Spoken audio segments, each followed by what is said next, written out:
Welcome to Season 10 of Purposeful Empathy, a show that is dedicated to amplifying the voices of people from across the globe who understand that the world needs more empathy and are doing something about it. I want to thank all of you for watching. Our first 100 episodes garnered over 20,000 organic views. I couldn't do it without you. Please share, please subscribe, and enjoy the show. Welcome to a new episode of Purposeful Empathy. Today I am joined by the fabulous Daniel Hires, who is a social entrepreneur, an ecosystem builder, a facilitator, who currently serves as the Director of Partnerships and Communications for the Inner Development Goals, the IDGs. He has 15 years experience working at the intersection of technology and business, community, social innovation, and human-centered design. He is passionate about co-creating a beautiful future in which we meet the converging planetary crises with graceful and equitable solutions that regenerate nature and our inner ecology. Welcome to the show, Daniel. Thank you very much for having me, Anita. Oh, that's very nice to hear those words spoken, actually. They sound so big in the end. I care about the future, I guess, is the short version. Yes, and you have been caring about the future for a very long time. I went back to your TEDx talk, which I'm going to include in the show notes below. It was taped, I guess, almost 10 years ago. I want to say maybe 8 years ago in Korea. And it's an incredible talk. I hope people will watch it. And something you say, and it really caught my attention. You said, we get together to consume instead of to create. Can you say more about that?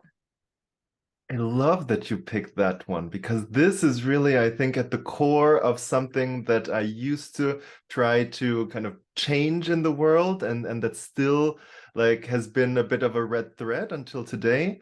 And so, yeah, to me, I think that a lot of the ways that we interact with each other, but even that we also experience ourselves outside of the workplace is about consumption. It is not where we get together to cook a dinner with friends, but we cook it alone and then we invite them, or we just go straight up to a restaurant where someone else has cooked for us and we just pay them. We go to experiences where we go to a movie theater or we go to a regular theater. And there we just, we kind of pay, we sit in the audience, we're passive together.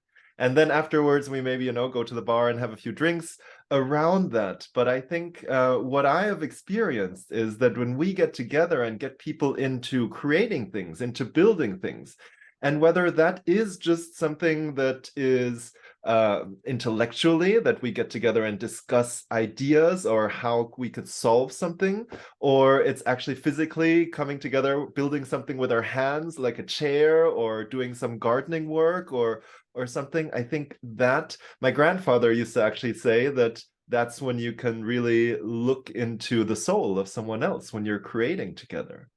And I think that's so deeply true and has gotten so lost in our current society.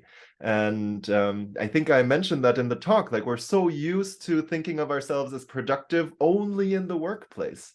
However, once we go home, then we're kind of almost enticed to being only in consumer mode.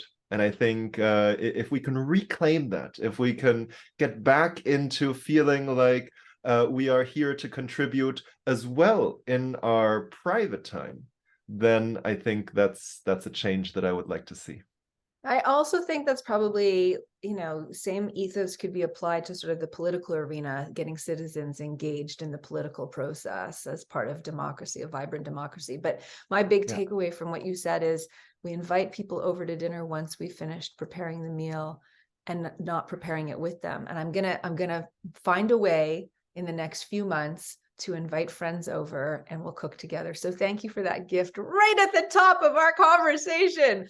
We have many more questions to go. Okay, so I wonder if you could share sort of some of the major turning points in your life that led you to where you are today. Any books you've read or classes you've taken or lived experiences? I just want to get to know you a little, and I want the audience to get to know you a little bit. Sure. I mean, the first turning point really happened very early on. I was barely conscious, but I actually don't know my birthday. So I was found on the streets of Seoul in South Korea when I was a few days old. like in a movie, in a basket in front of a doorstep. And then I was brought to a foster family from there and spent my first 3 months with a foster family. And then I was adopted by a German mom and an American dad. That's where the accent comes from, to Germany. And I grew up in between those two countries. So I think that was really one of the first things. And I often get asked if there was this kind of moment of epiphany when I kind of realized that I want to do something or change something. And to me, there has never really been that, but it's been growing up with kind of this realization. I I would find it a bit sad, to be honest, if then what I would do with my life after, like having been saved, I think, that I would just, kind of get a lot of money for pushing papers left to right. No, for me, it was always clear I want to do something. And I think growing up between two cultures also showed me that it's possible, that what other 8, 9-year-old children around me would see as, okay, this is reality, this is how the world is. For me, it was always like, this is how the world is here. I know a completely different reality where, of course, we still have gravity, but things work a little bit different, and different things are important for people. And I realized, I think, very early on that a lot of the things that we're surrounded by are human made, and that must mean that they are changeable. And I wanted to always then contribute a little bit to kind of changing that. I Interesting. The think, human yeah, construct of difference and otherness and what yeah, your identity is. You must be able to sort of code switch, I guess, all over the place, but realize that we don't need to code switch if we actually kind of honor each other's gifts and authenticity. And I sort of sense that that's sort of what are some of your values. yeah, definitely. However, then there is an element of that some code switching is necessary to then transmit a certain meaning to someone just in a different context. I mean, just as it would be ludicrous to speak to someone who doesn't speak Spanish, to just come at them and speak to them in German. You're not going to reach anything. You do need to find kind of that language, that bridge that can connect to them. And that doesn't only have to be, I think, the language. It can also be nonverbal and on an emotional level.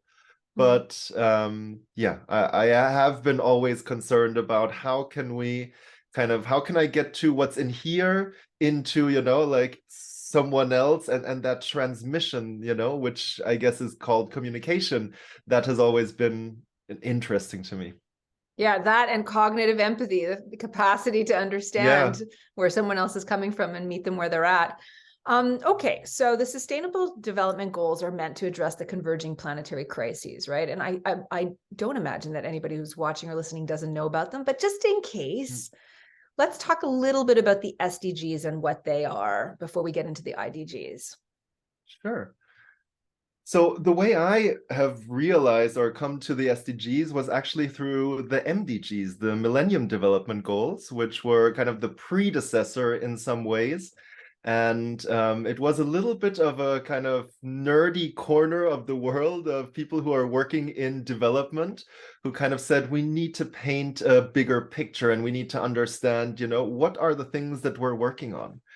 And so they came up with the Millennium Development Goals. It was, I think, 8 or 10 goals that were supposed to be delivered by the millennium by 2000, or they were initiated then. I'm not 100% sure, but then we went from the Millennium Development Goals to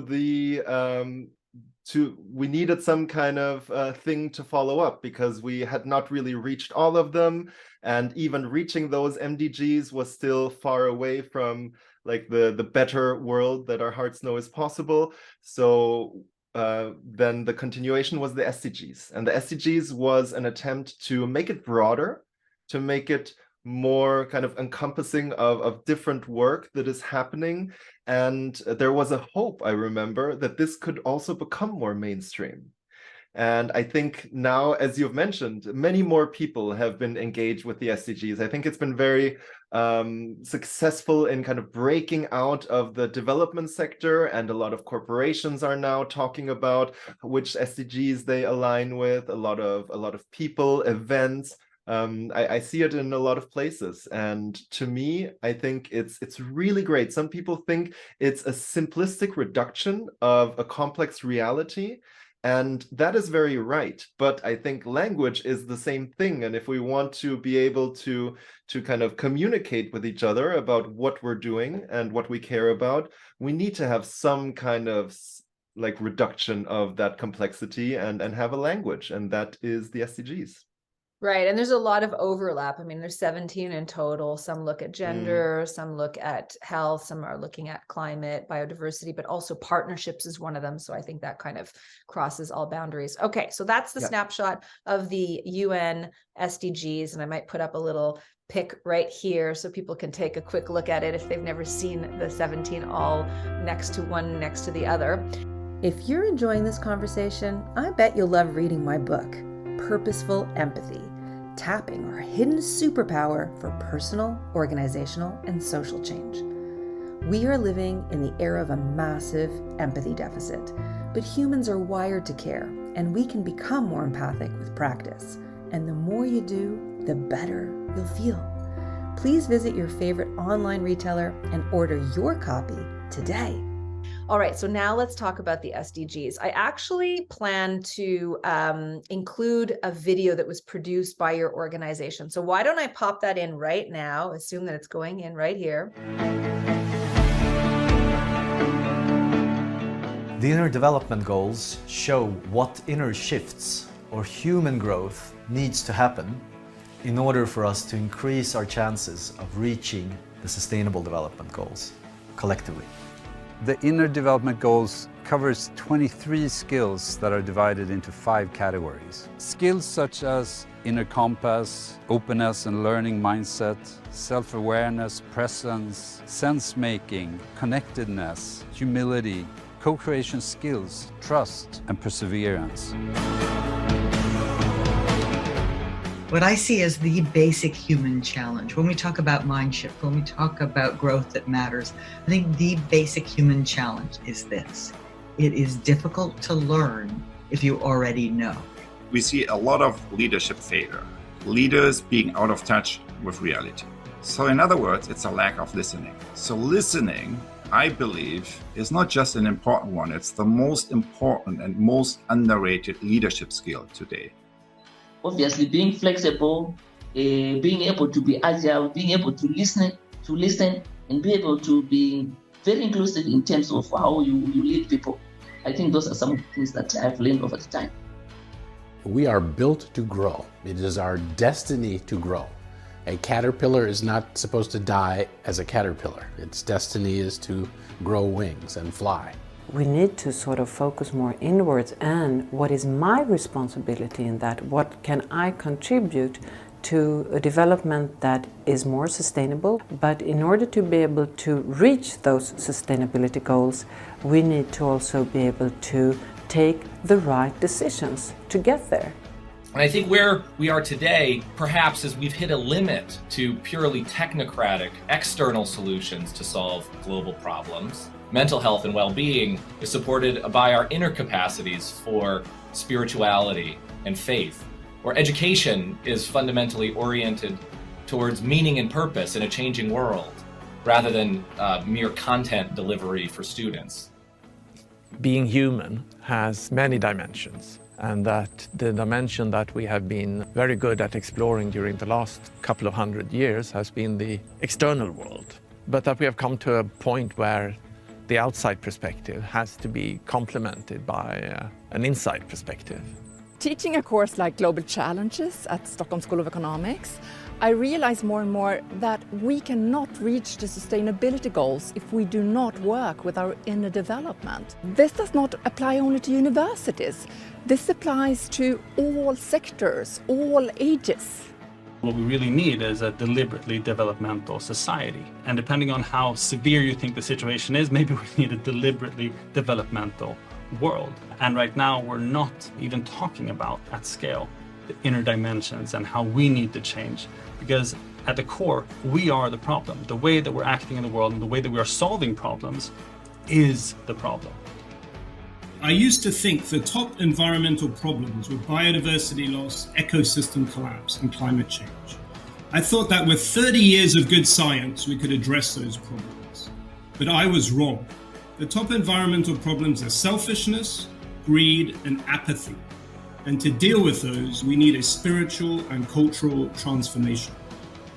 Any sustainable development goal, that's essentially our generation's big, ambitious vision for the world. In our experience, when we work with individuals, both within and outside Oxford, people are more likely to take action when these inspiring visions are brought down to their level.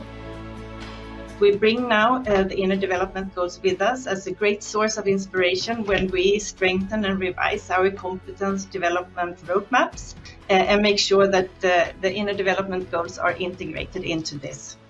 And as Einstein said, we are never going to be able to solve our problems with the same order of consciousness that created these problems. So as a species, we need more and more of us to grow and develop so that we have actually a bigger purchase on, a bigger perspective on, a bigger ability to solve the biggest, most dangerous kinds of challenges that we face. To make the world work better requires highly specialized skills. Very useful, but quite high-level skills. And so what we want to say to people is, yes, it's great that you want to help make the world work better, but you have to get into training.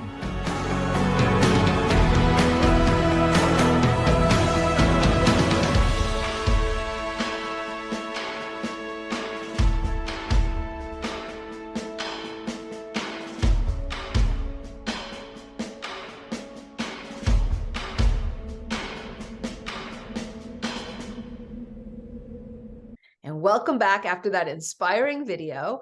I wonder whether or not you could share what your why you feel called to work on this and what you feel the mission of the IDGs is about and how you hope it spreads in the world.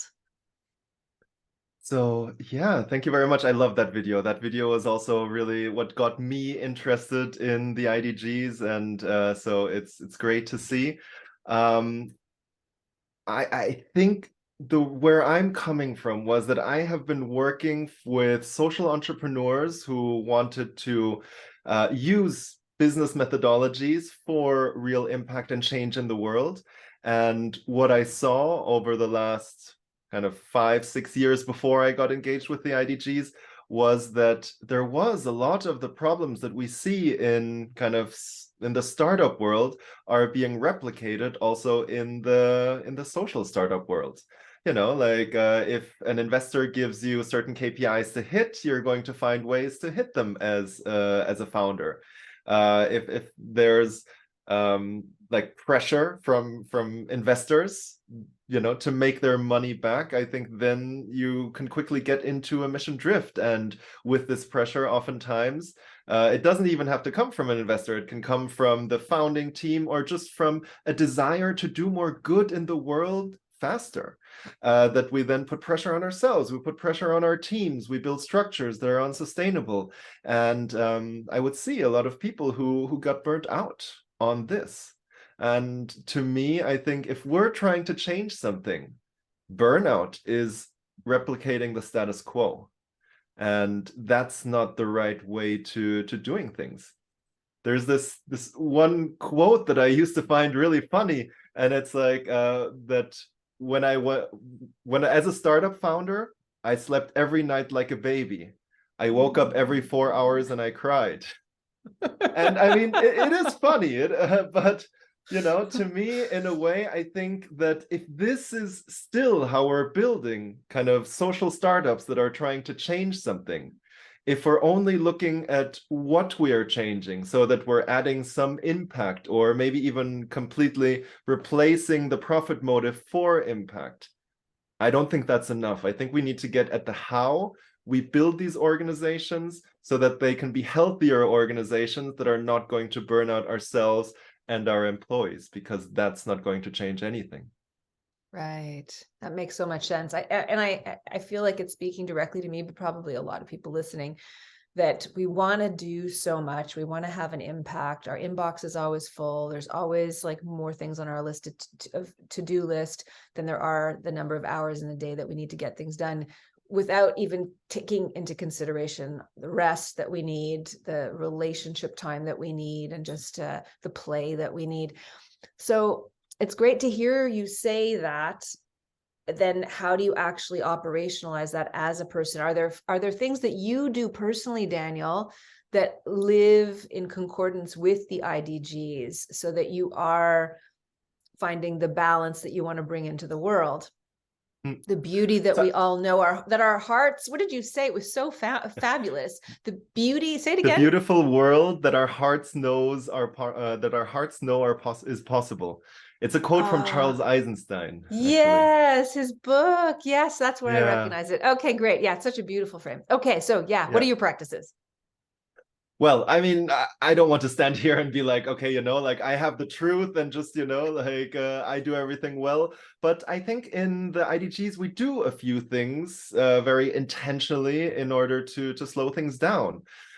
So in our meetings, I think there's hardly a meeting that we do that doesn't start with a check-in with everyone.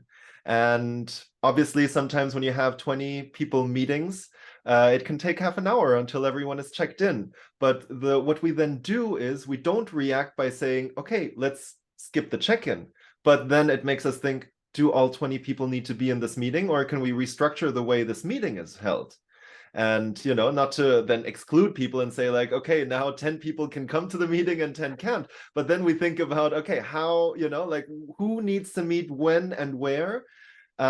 Because it is also difficult to be present, to listen to 20 people's, check in and where they're coming from. However, if it's a group of 5, 8, 10 people, I think it's really valuable to understand if someone is having a stressful day, or someone just got out of a call and has like some follow-ups they have to do and they're still trying to remember to write that email, or if they're just having a really stressful day because their child is sick or so. That changes, I think, the way that we then interact with each other, engage in the meeting. Another meeting practice that is great is that we try to remind each other of taking a breath, of just kind of taking a moment and saying, okay, we'll take 30 seconds and we'll just breathe. In our weekly team meetings, we also do a short meditation at the beginning. That's like, because there we have it already planned. We don't always do that with each of our external meetings and everything. But I think from this meeting culture, we can already see that there are just small things that we can do to just slow us down a little bit and remind us about looking inside. Because I mean, this is not just an exercise to do because it's nice to take a break or so, or that it sounds maybe that it's unproductive, but in this moment, what I at least am doing, I don't know what everyone else is, but it gives me a second to also not just look at the outrospection, but also look inside. How am I doing? Oftentimes when we do the meditation, we have a body scan in there. So I can kind of just have a moment to see like, how is my body doing? How are my emotions doing right now? Is there anything, am I really excited about something? And do I maybe need to let that kind of out? Or is there something in me that just doesn't feel so secure that day and wants to rather listen to other people? So those are some small examples. I think in the larger kind of way that the IDGs act is that one thing that I really loved about the IDGs when I came in, because it resonated so much with the way that I try to be present in the world, is that I just kind of give everyone unconditional trust from the beginning. I think I don't want to live in a world where I'm always distrustful to other people as the first impulse. I think I am fully aware that I will be taken advantage of in, I don't know, 5%, 10% of the instances.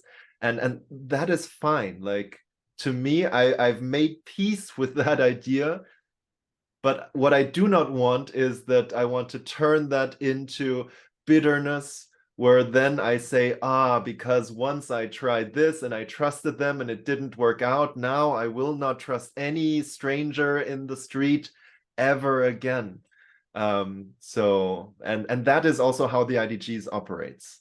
So it's not always very transactional, in a way that there's a lot of trust and a lot of belief that, yeah, the people that come and engage with this, they do have a deep intention and desire to do good. We all understand that there are pressures on us, and sometimes priorities shift and sometimes people cannot hold their word. But I think to assume the best in everyone as a baseline, I think that's something that, yeah, I really connected with.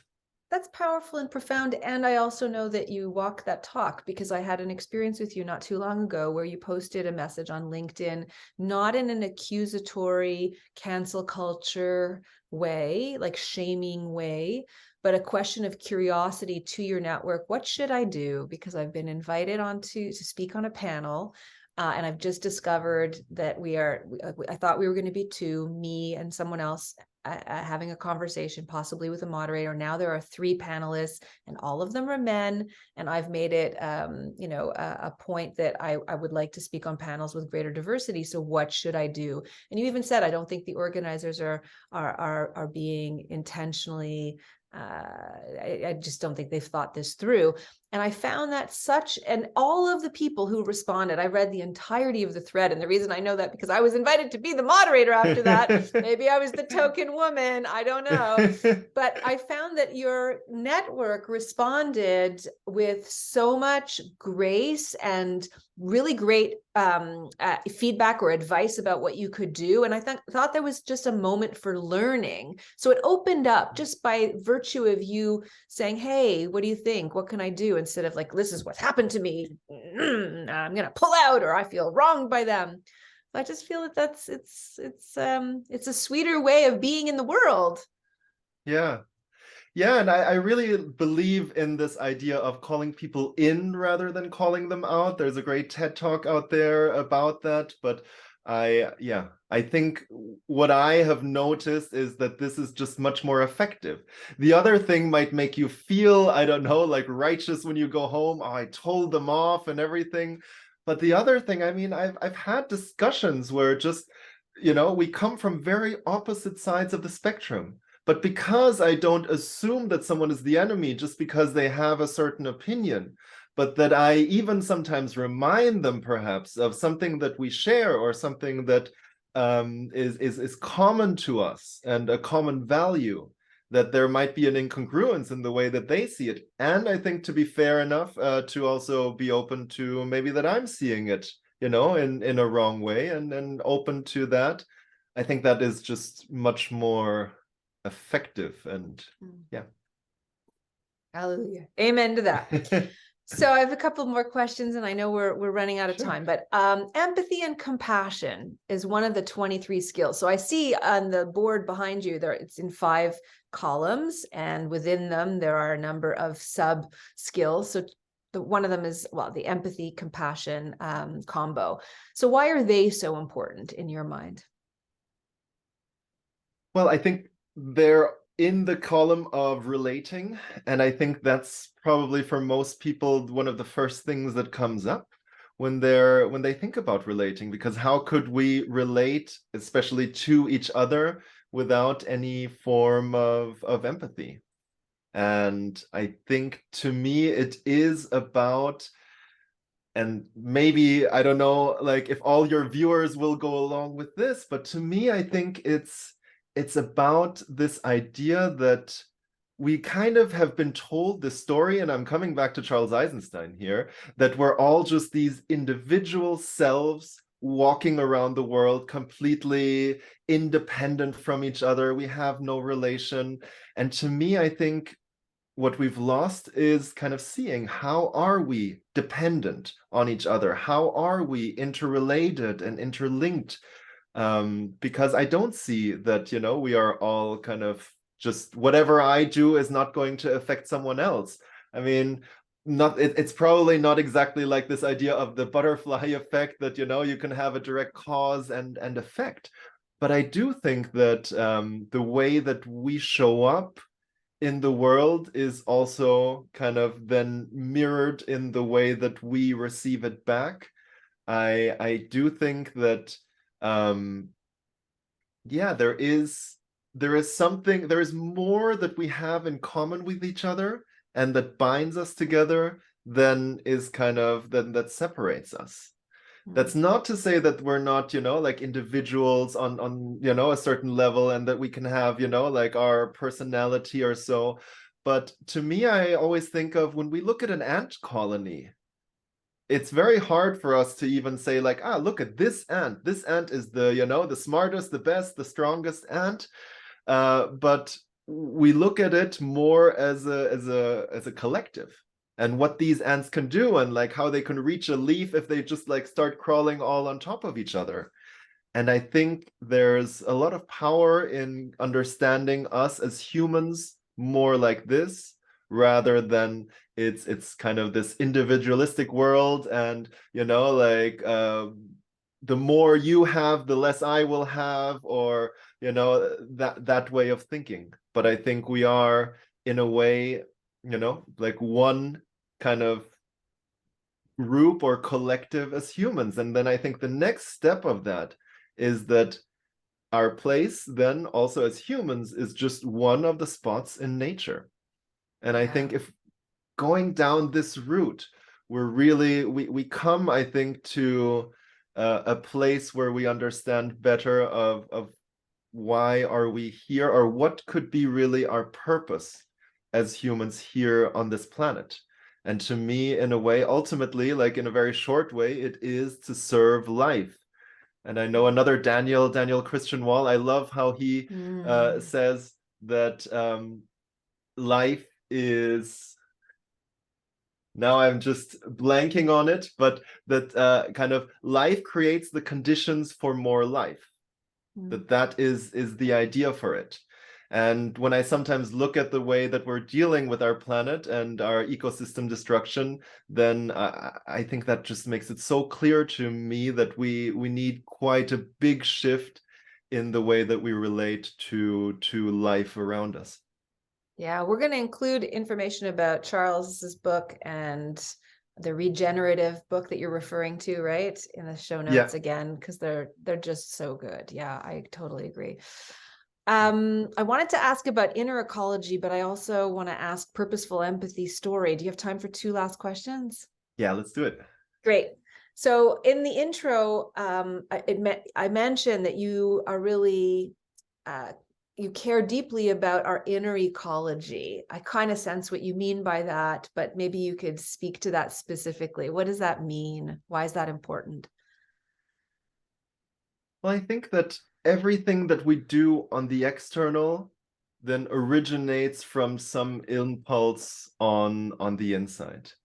And I think there's a lot to unravel there. I mean, if we listen to people like Gabor Mate, who works a lot on kind of trauma, also in relationship to addiction or that we're all carrying a package. And I think that if we do not realize that, and if we kind of just try to avoid that, I think it keeps us in this cycle of never being, I don't like to use the word happy, but like to really feeling fulfilled in a way. And I think this lack of fulfillment is one reason why we search for fulfillment in the external. Whether that is, I need to buy a new motorcycle or handbag, or whether that is, I need some form of success in my professional life, or you know, with other people perhaps even. And I think that is all trying to compensate for something that is working on the inside. And so that's why I think we need to go, or we need more awareness out there that a true path to, yeah, now it comes again to this happiness, or to being more fulfilled in life, is not necessarily just in what you have or that external world, but it is also in how you relate to kind of your own trauma, your story, and your history. And I sense from you through this conversation, the inner package that you have, you've probably spent some time really working through, because I sense in your facial expression as we're talking, there's a lightness of being in you that I find very contagious and very attractive as a human. I just wanted to acknowledge that. I really feel very touched through this conversation. So Daniel, I love ending my conversations with guests with one question, which is, if you can think of a time in your life, it could be small, medium, large, recent, long time ago, it doesn't matter, a time when you were on the receiving end of purposeful empathy or empathy, and what it meant for you. I think I'm often on the receiving end of empathy, and I'm not even really aware of it. But I mean, the one thing that really comes up when you say that, there was a story that happened a bit ago, where I was in kind of like some away days, or like a little bit of a retreat setting, and it was a group of around 15 to 20 people. And I was the only person of color in that group. And I'm quite used to it because I grew up in Europe, and like this is like my surroundings. But it was also that at the beginning of the meeting, or the first day, the topic of race, or of in general, like kind of colonialism and these topics was kind of put on the agenda somewhere. And then as it goes, like when you're doing this type of weekend, a lot of topics come up, and they like are put on the parking lot. And like we hadn't really then gotten to that topic yet. And it was the last day, and we were kind of just deciding kind of what then we were going to spend the last afternoon with. And I, just kind of like raised my hand, and I said, this was not something that I put on the agenda, but I wanted to highlight that this will be much more difficult to speak on if, we're on a Zoom call or something. Like the fact that we're here today actually is really good for this topic. And in the end, it kind of then became the topic. But then it also became a bit my topic, Then everyone was looking at me as, okay, you are leading this conversation, you're facilitating this, you kind of, like brought this in, and it started to feel a bit uncomfortable. And I think it was also because everyone else was uncomfortable in having, I think, this conversation. And it was just like the emotions were kind of like running a bit with it, like, and then some people were also looking to like who's leading this circle, and then it was like, but Daniel, you're leading this, right? And I was like, well, I guess so, but inside I was kind of thinking, but I'd rather not really be in charge of leading it, because then there's also some things that I want to share with that. And in that discomfort that I was sitting in, there was just like a person who kind of like spoke up, sitting 2 seats next to me, and was like, Daniel, I'm sensing, a bit of uncomfort there. Would you like me to continue leading that meeting? And that was, I mean, I'm tearing up as I'm saying it, but it was just, so wonderful, because it was exactly what I needed in that moment. And yeah, I just like that story because, like such a small thing of, being an ally to like, someone who's experiencing some kind of discrimination or injustice that you're not in, like that little thing of just, like making something visible and standing up. I really appreciated that. Well, I love that story, and I'm moved, as I have been through our whole conversation. I really feel it in my heart. I really feel the good feels. And the reason I love landing on this question is that I never know what I'm going to hear from my guests, but it always reminds me in these conversations how accessible empathy is and what a real big, profound difference it makes in the lives of people. So why wouldn't we do it, you know, more often? Because we can be more generous, we can be more empathic. And I think these little shifts that happen to people on a more regular basis could really change the world. So thank you for sharing that. I really appreciate you, Daniel. I want to thank all my viewers and listeners. We'll see you next week at Purposeful Empathy. Thank you for watching another episode of Purposeful Empathy. Remember, this show is dedicated to amplifying the voices of people from across the globe who understand that the world needs more empathy and are doing something about it. If you want to get involved, share this video, subscribe to this channel. See you next week. Thank you so much.